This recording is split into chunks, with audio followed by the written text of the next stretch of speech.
We got time in the jury. We're Hassani and Danielle Pettiford, and we're a real couple with real problems who almost called it quits. I was very frustrated. I became very disconnected, very jaded and cold. We have 4 children, going on 20 years of marriage, and we practice what we preach. Our mission, to change the way couples relate to one another and teach them the skills needed to improve the quality of their relationships. This is the Couples Academy Show. Well, good morning, everyone. Welcome to the Couples Academy Show. My name is Hassani. I'm Danielle. I'm Lakeisha Hines. I'm Jeff. I'm Walter. And I'm Charmaine. And we are the Couples Academy Avengers team coming here on Ask the Experts to answer your questions this morning. A couple of great announcements that we're really excited about. We're just going to jump right in.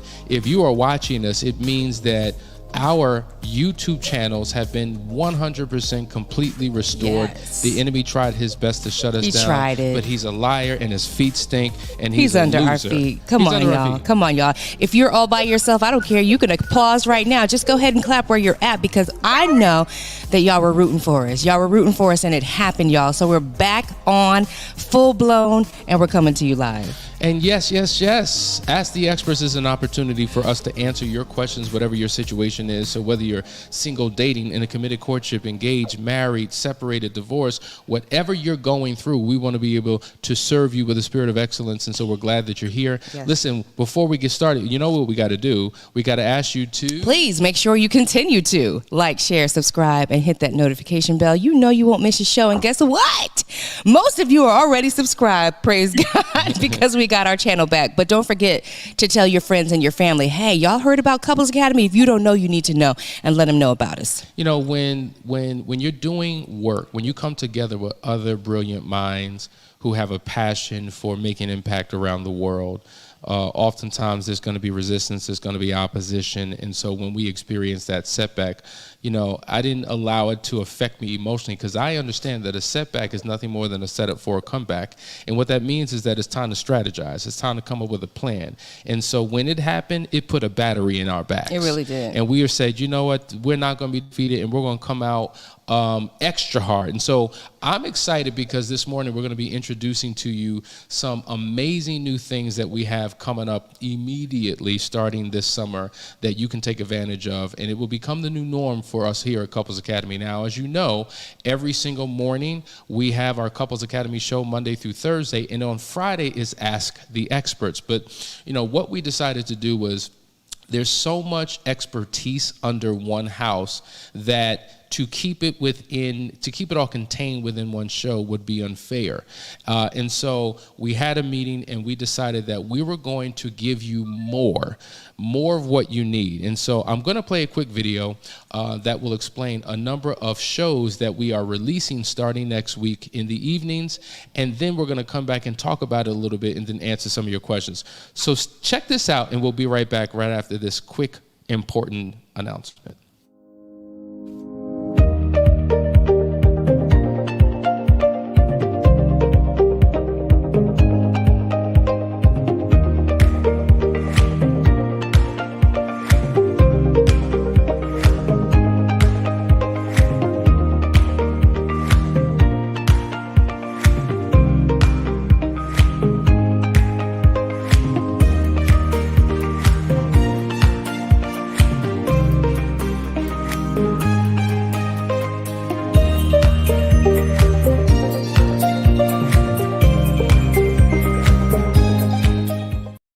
That's right, guys. We are excited that we are announcing the unleashing of some brand new shows, and we're going to just go around circle and talk about that. So as you know, every single morning, 9:30 Eastern Standard Time, we have the Couples Academy show Monday through Thursday. That stays the same. But starting on Sunday, Danielle and I will be doing a series called Kingdom Marriage. Now, for those of you who do know, many years ago, I was in full-time ministry. We were in full-time ministry. We launched a church. We were pastors. And we would give word, and our audience, we had a passion for married people. And so we said, man, it's been so long since we've operated in that space. God has called us to do other things. But you know what? I think there's such a need for people to understand who God is and what role God plays in marriage. And then for believers and people who are married to begin to walk in spiritual authority. There's such an attack on marriages, and we have to understand it's more than just a personal issue. This is a spiritual issue as well. So we're going to be diving deep on Sunday mornings at 11:30 a.m., just giving you word to get you through your day. I know that there's a lot of churches that go live. A lot of you are in physical locations, but you can rely on Couples Academy to give you a powerful, packed word that will help you transform your life, your marriage, and make impact in this world that cannot be erased. So 11:30s on Sundays, Kingdom Marriage. Then on Monday evenings at 9:30, we have the Foundry show. Jeff, jump on in and talk to them about what they can expect watching that show. Well, I've had a lot of people reaching out and booking sessions just to find out what Foundry is all about. So this is going to be a way for everyone to get a little window inside of what we do as men in this program, our goals, our ambitions, what we're working on, a little deeper understanding of it. It won't be the same as being in the room, but it'll be a deep dive into manhood and what it really means in this generation, how we can take some traditional ideas and apply them to a modern world that without compromising, the integrity of relationships and position and those kinds of things. So a little bit of everything going on there on Mondays. So oftentimes when Jeff is a guest, he's been a regular co-host on our show. People really resonate with what he's saying. And man, I need to get my husband and come on, let's talk about this. And so now we said, you know what? Why give you just a taste test? Let's go full on in and give you an entree. And we're going to do it on a weekly basis. So we're excited about that. And then on Tuesday evenings at 9:30, Lakeisha Hines, I don't know if you know it, but Lakeisha Hines is a sex coach. And she has a brand new show called Saving Our Sex Lives, One Bedroom at a Time. Lakeisha, come on and share with the people what they can expect.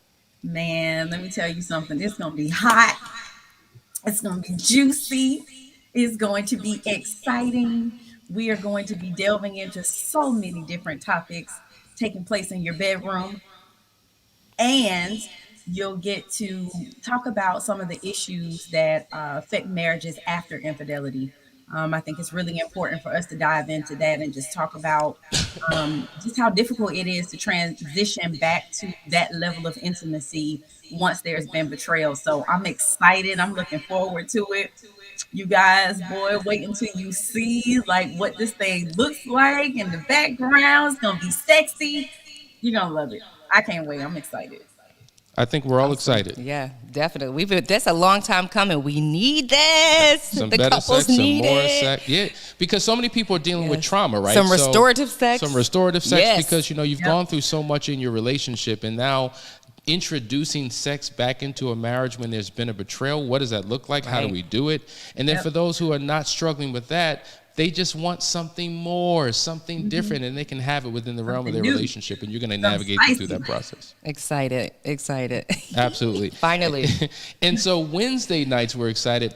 9:30 on Wednesday nights, Walter and Charmaine Jennings are going to be doing a show called Before I Do. Now, we're privileged to have them because for many years, they have been working with couples who have been in transition from a non-married committal relationship to a married committal relationship.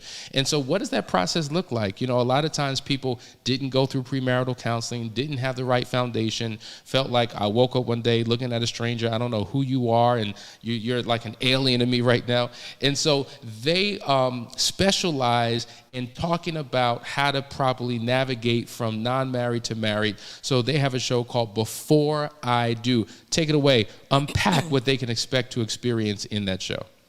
Yeah, absolutely. So Before I Do is it's for anyone that is interested in marriage. So whether you are engaged, whether you're dating, even if you're single, Hassani and Danielle like to say that we haven't been doing marriage right. And part of that comes with being intentional and being mindful during the dating process. There are certain values and certain things that we need to make sure that we have in place individually, so that as we look for potential mates, how we can identify how those things match up with us. So we're really excited about getting with talking about some of our not only experiences, but hearing other experiences, and also introducing some strategies and some tips and some tools to navigate the dating scene.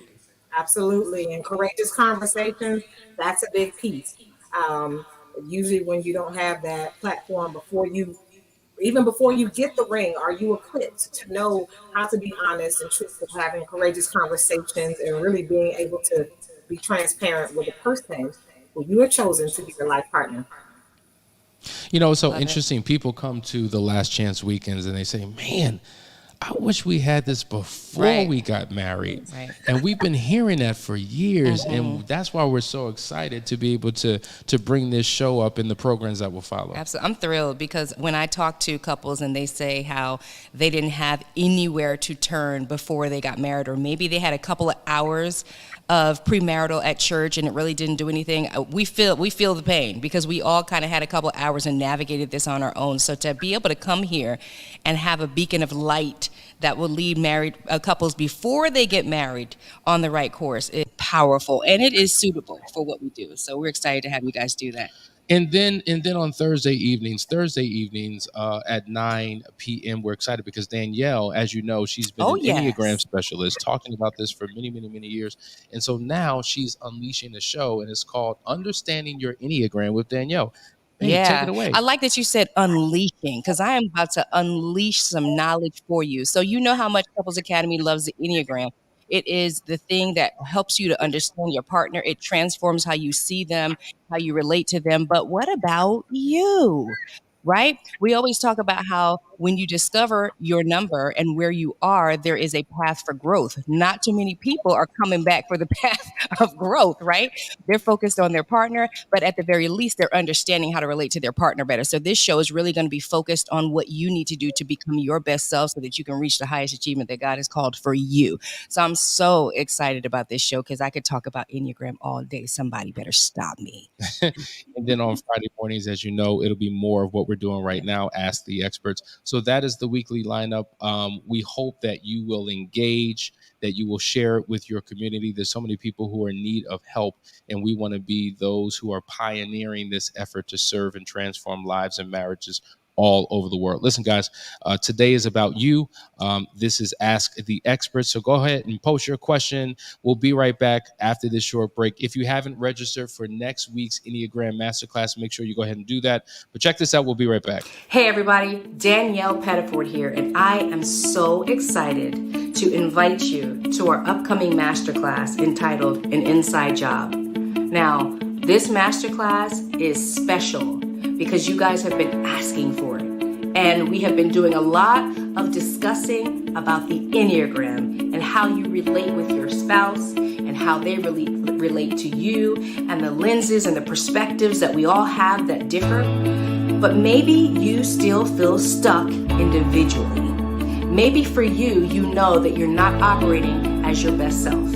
Well, there is a roadmap that leads you right back to you, and it's a very individual journey, but we all can take it together. I'm so excited about this masterclass. I'm excited about showing you how to live a life without fear, without anxiety, without anger, and for you to understand that God already had a plan for you when He put you on this planet. He knew who He had designed you to be, and it's for you to do the digging and discovering to find out who that is so that you can live the best life at the highest calling that God designed for you.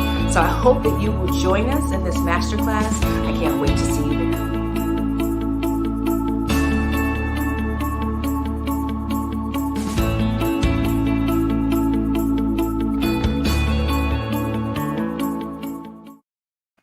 All right, guys, this is about you. So ask your questions. What do you want to know? Are you in a situation and you need help? We want to know all about it.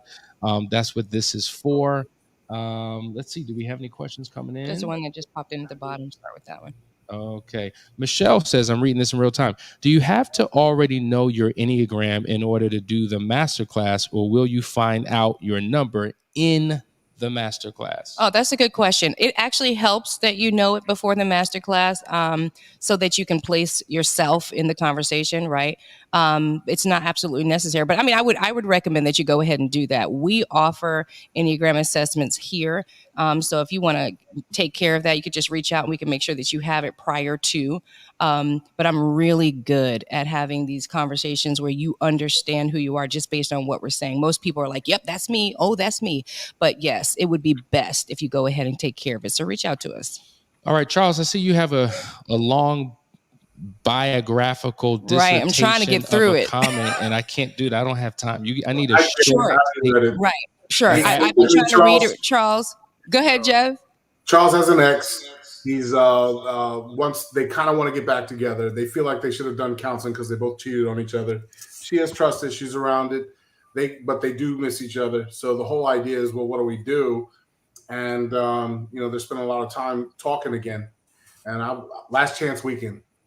That's the answer. Like, go through that as if you were still together, even though you're apart. And what you're going to have a chance to do is find out if you can make this work, and also deal with all the pain in one short burst. So definitely get the last chance weekend. Talk to her about it. Excellent point. Listen, we have a question from Ben. I want us all to weigh in. Good morning. Getting this question in early. What do you do as the unfaithful when ending the affair shuts off your sex drive? I feel fake complimenting my spouse so she feels good. Lakeisha. I want Ben. Hey, Ben. Good morning. Okay, so here's the thing, right? There may have been a loss of sexual interest in your spouse prior to you even having an affair. So we got to get to the root of that. What was going on prior to you engaging in an affair with someone else? And I wonder if you're going through some type of withdrawal now because you don't have the affair partner anymore. When you do have an affair and you bring in a third person, you are dividing your attention between two different people. And here's the thing about marriage. Marriage literally is like a job. You got to go to work every day, every single day. You don't get to call in sick. You don't get to take these long hiatuses and take time off. Like, you don't get to do that. You got to clock in every single day because it takes work. And if you're not devoting all of your attention to your marital relationship, things are only going to get worse over time. So you said you feel fake when you're complimenting her. You're doing it because she feels good. Well, it is fake if it's not what you mean, if it's not genuine, if it's not sincere, if it's not how you feel. And has there been a loss of attraction? So you got to think about, those things, even if it's not physical right away. What are some things about her, just personality wise? What is there? There has to be something that has kept you with her, that has kept you continuing to fight. You're watching, you're reaching out, you're trying to get help. Let us help you. Make a discovery call. There it is. There it is. All right. Sandy has a question. How do you deal with details? I'm still stuck. I feel he doesn't want to hurt me, but I feel not knowing what I think are important details is vital to my healing. What are your thoughts on knowing? One of the first steps that we take couples through is what we call full disclosure. And that is when we unpack both the facts and the feelings. The facts are the who, what, when, where, how of the affair, and the feelings are the why of the affair. And depending upon who you are, we're all wired differently. Some people want to know, some people don't. Like, for some people, knowing can hurt, harm, and hinder. For others, it can heal. And so if you're a person who needs to know, the question then becomes, well, what is it that you need to know? What I have found, I don't know about all of you, but where people get more stuck is less in the what, like the facts of the affair, but the feelings, the why. How could this happen? Where were we in our relationship? It's just not making sense. And that requires open and honest, intimate conversation that couples need to have. So it's vitally important for your healing process. Otherwise, he's forcing your imagination to figure things out. He's forcing you to use common sense and reason, which may not be consistent with the truth, to figure things out. And it's a painful thing when I'm forced to live with someone who won't be honest and transparent with me. So this is why we navigate people through those conversations to bring about healing and marital restoration. I agree. Another question that just came in, Danielle, I want you to jump on this. How can a person that is so used to caring for others free their mind so that they can finally make time for themselves? I mean, it's simple and complicated all at the same time because of the fact that you are the person that cares for and takes care of everyone. The answer is setting time apart for yourself and being completely selfish about it, because you're never selfish about it. And that's the problem. You've given so much, you've poured out in every direction. You haven't set any time for yourself. And so now you're pouring out of an empty cup. So really what that looks like and how we do it, because I'm that person where I will give, pour until I am totally empty. And then I start acting erratic, and Hassani knows when. And so what we've done is we've talked it out. We've talked it out, and we know when those times are. Before we get there, we say, hey, listen, I need to take these weeks off. I need to be here. I need to go away. Have those conversations with those important people in your life, because you're important, and let them know that this has to happen so that I could come back to this relationship and be the best version of myself. Excellent point. Walter and Charmaine, I got an alley-oop for you. Renita says, which should come first, marriage or buying a house after being and living together for years? Now, keep in mind, I think it's been 15 years they've been together.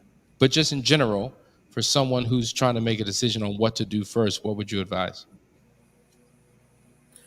Well, when it comes to that question, I really ask about marriage. Are we talking about marriage, or are we talking about a wedding? Because there's a financial factor here.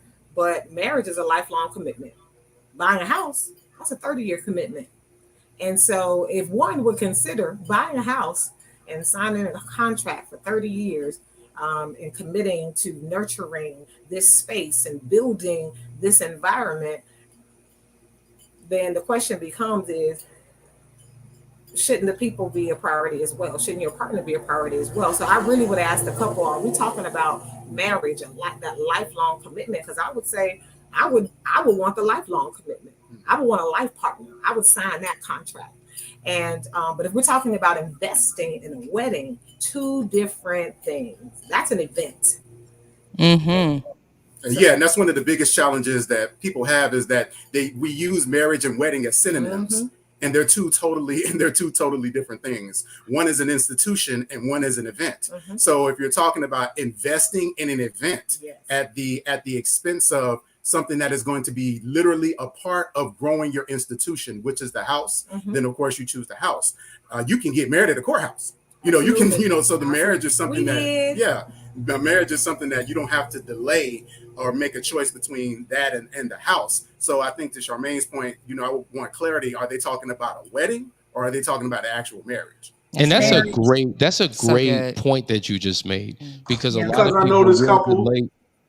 lot of people will delay their marriage simply because of the wedding, and do we have the money, and what about the people, and where we're going to have it, and and no, get married. I mean, if you've been together for a long time, you're living together, now you're talking about getting assets together, it makes sense that you just go ahead and get married. And to your point, go to the courthouse, do the wedding later. Right. What's and get the house later. I don't care if you're renting something, get married. You know what? I love what you said. I mean, a 30-year mortgage on a house, most marriages don't even last 30 years.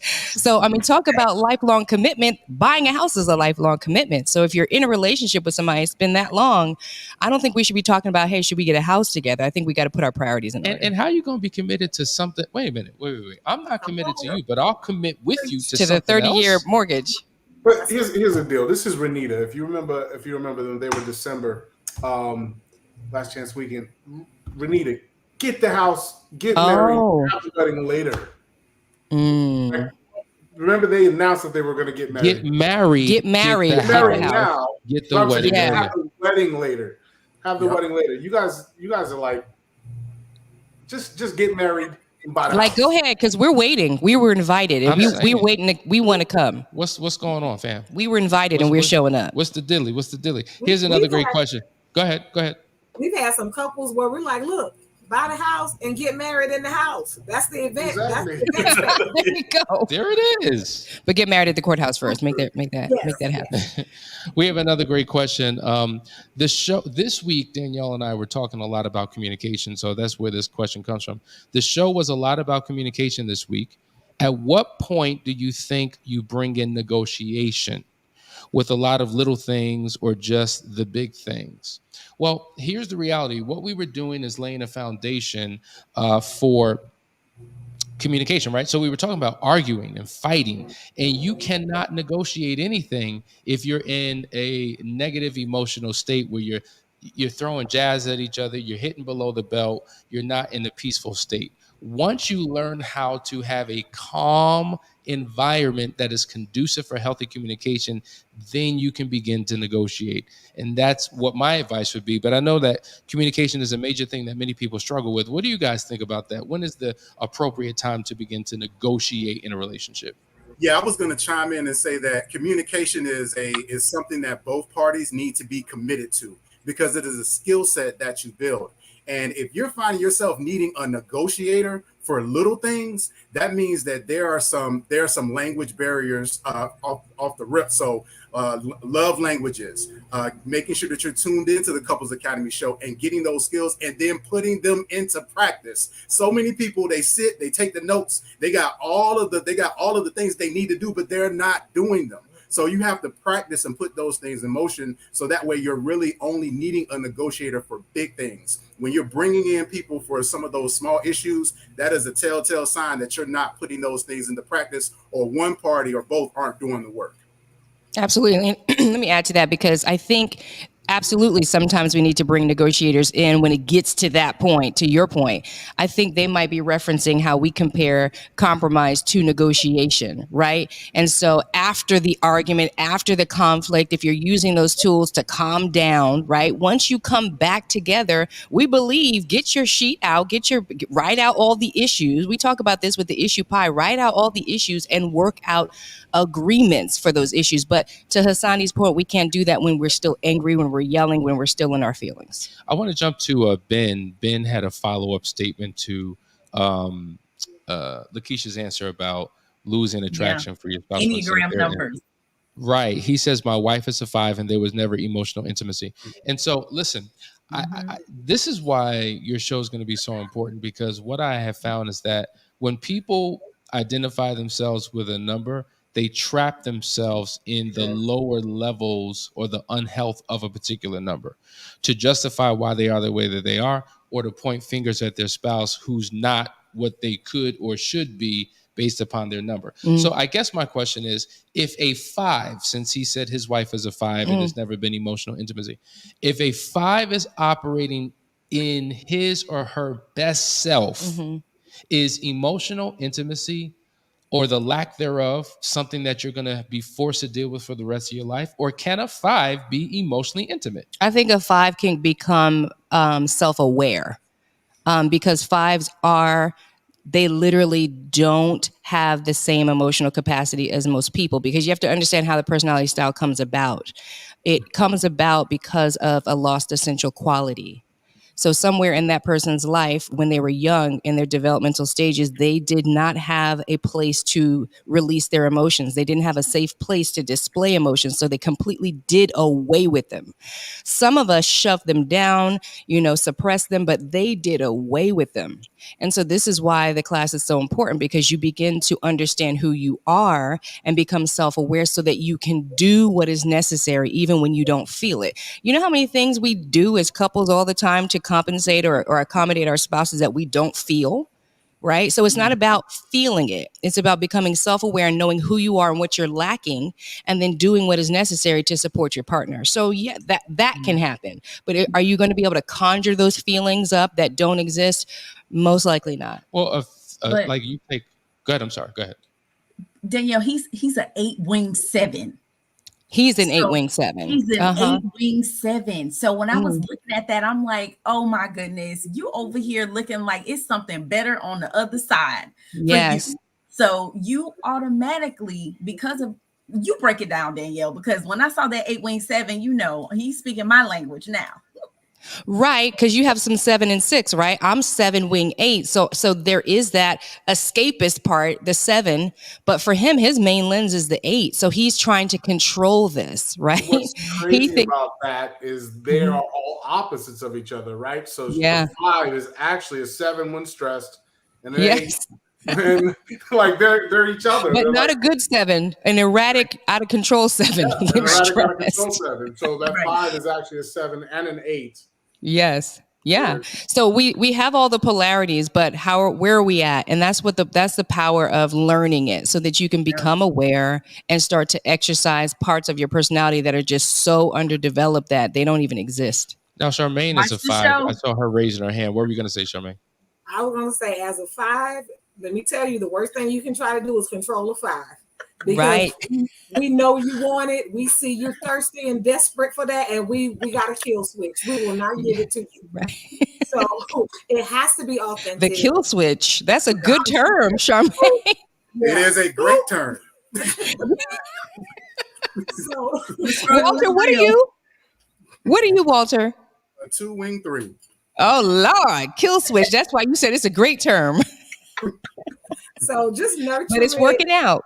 Yeah, leave room for it, and really just continue to encourage it, and allow that person to allow your spouse to know, look, you can trust me, you can be safe with me. But yeah, if it's not there, it's not there. But they definitely have to feel safe, and if you're forcing it, you will not get it. But you, Charmaine, but you're a 5, so you can empathize, right? You don't have to feel it to empathize, correct? Absolutely.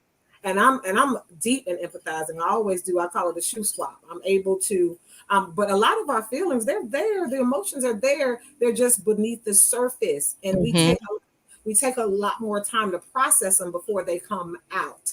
So even Walter, he's very careful. You know, we lost a couple of friends, loved ones recently, and he had to wait to tell me in my day because he knew I was going to be a mess.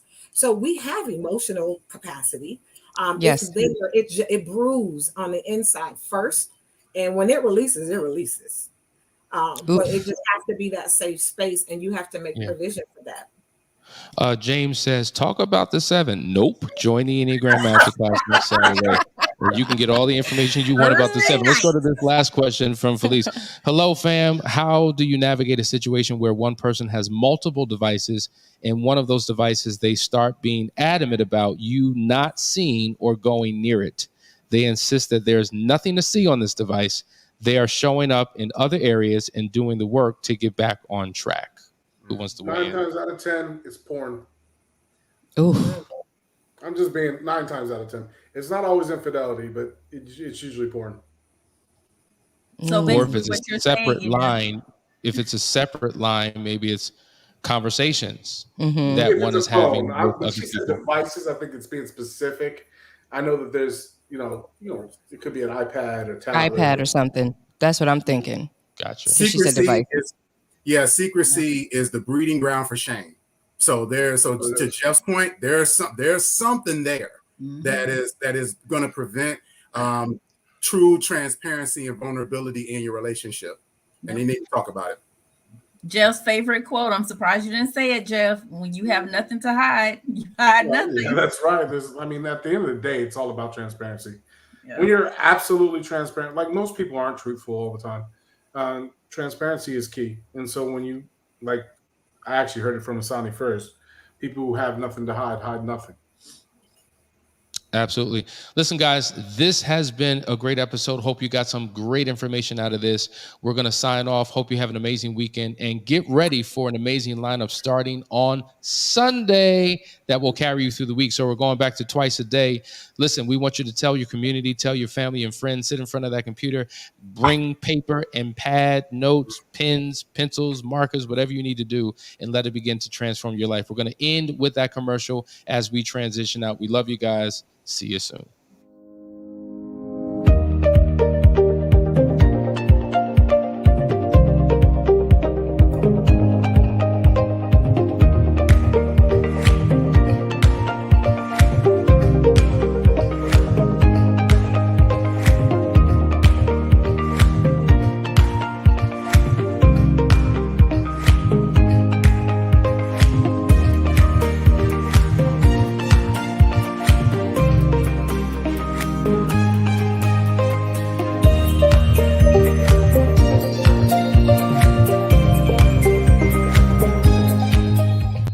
Okay, just give them to me.